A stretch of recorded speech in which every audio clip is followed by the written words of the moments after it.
प्रदीप कापसे तेथून आपल्यासोबत जोडले गेलेले आहेत। प्रदीप, सध्याची काय स्थिती आहे, कसं आहे वातावरण?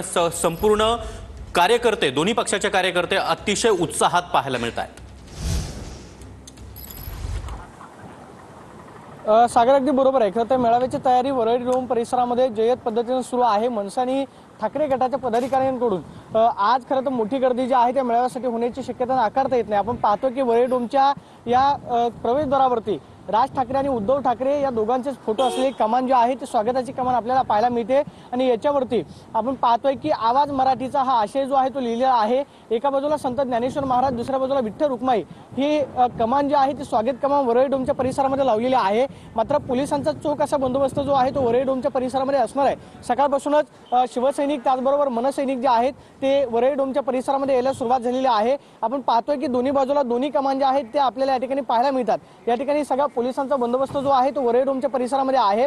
दुसऱ्या बाजूला आतल्या बाजूला जर आपण या ठिकाणी नजर टाकली तर मनसैनिक आणि शिवसैनिक जे आहेत ते सकाळपासूनच या सगळ्या परिसरामध्ये यायला सुरुवात झालेली आहे।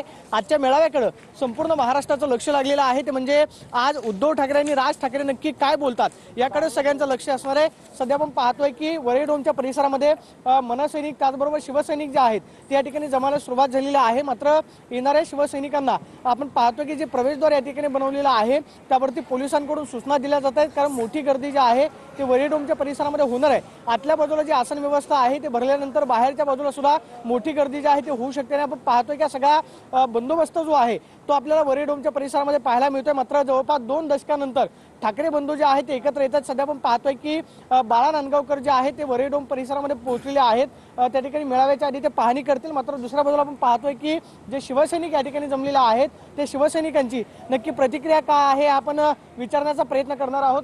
शिवसैनिक आपण पाहतोय या ठिकाणी जमलेले आपल्याला पाहायला मिळतात। कुठून आलेला आहात? सर, तालुका अंबाजोगाई, जिल्हा बीड। बीडवरून? हो। कधी निघाला होता? काल दुपारी 3:30 वाजता। दुपारी 3:30 वाजता। काका कुठून आलात? अंबाजोगाई, बीड जिल्हा। बीड जिल्हा। किती वाजता निघाले होते काल? काल आम्ही 3 वाजता निघालतो। काय आता 2 ठाकरे बंधू एकत्र येणार आहेत, काय फरक पडेल?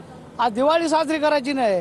ह्या महाराष्ट्र शासनानं जो हिंदी सक्ती केलेली होती, 2 भावांनी आज 5 तारीख मोर्चा ठेवली होती, पण या शासनाला झुकण्याची वेळ ह्या 2 भावापुढे आलेली आहे आणि त्यांना शेवटी ते या ठिकाणी पोहोचलेले आहेत। बाळा नांदगावकर माध्यमांशी संवाद साधत नाहीये, कारण की 2 दिवस त्यांनी सगळ्या माध्यमांशी संवाद साधलाय।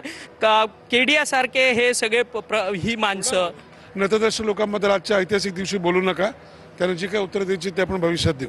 परंतु अविनाश अभ्यंकरजी, हिंदीकरण आणि एक भाषा, एक देश, एक विचार, एक निवडणूक अशा पद्धतीने एकाच विचाराने आलेलो आहोत। जो हिंदी भाषा लादण्याचा प्रयत्न केला गेला होता त्याच्यावर राजसाहेबांनी जो आवाज उठवला होता आणि सर्व पक्षीय झेंडा विरहित फक्त मराठी जनांनी जो काही सपोर्ट दिला याच्याकरता, जो काही पाठिंबा दिला आणि हा जो काही GR मागे घ्यायला लागला, त्याचा जो ऐतिहासिक अराजकीय मेळावा आहे त्याच्याकरता आपण सगळे जमलेलो आहोत। परंतु ह्या सगळ्या मेळाव्याचा विजयोत्सव तुम्ही साजरा करतायत, परंतु हिंदी सक्तीकरणाचा अहवाल जो आहे तो उद्धव ठाकरेंनीच दिलेला, अशा पद्धतीची नंतर भाष्य करू। याच्यावर खूप एपिसोड झालेले आहेत। जसं आज मी तुम्हाला सांगितलं, आज सुंदर असा ऐतिहासिक क्षण आहे, त्याचा आनंद घ्या।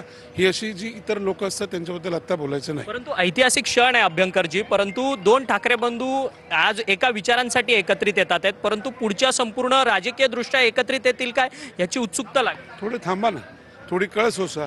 मी परत तुम्हाला सांगतोय, लगेच आजच्यावरनं लगेच पुढच्या वर्तमानावरनं भविष्याचा विचार आत्ता करू नका। जसं राजसाहेबांनी सांगितलेलं आहे की अजेंडा विरहित, पक्ष विरहित हे आजचं जे काही आत्ता हा जो विजय मेळावा आहे हा त्या हिंदी GR वरती जो सक्तीचा GR होता तो मागे घेण्यात आला, त्याबद्दलचा हा आजचा विजय मेळावा आहे। परंतु दोन्ही ठाकरे बंधू राजकीय दृष्ट्या जरी एकत्रित आपण पाहिलं तर अविनाश अभ्यंकर होते। अविनाश अभ्यंकर म्हणतात आजचा दिवस ऐतिहासिक आहे आणि दोन्ही ठाकरे बंधू एकत्रित येतात आहे। या सगळ्या दिवसाचा आनंद जो आहे तो प्रत्येकाने साजरा केला पाहिजे, असं मत जे आहे ते मनसे नेते अविनाश अभ्यंकर यांनी आपल्याशी बोलताना व्यक्त केलेलं आहे।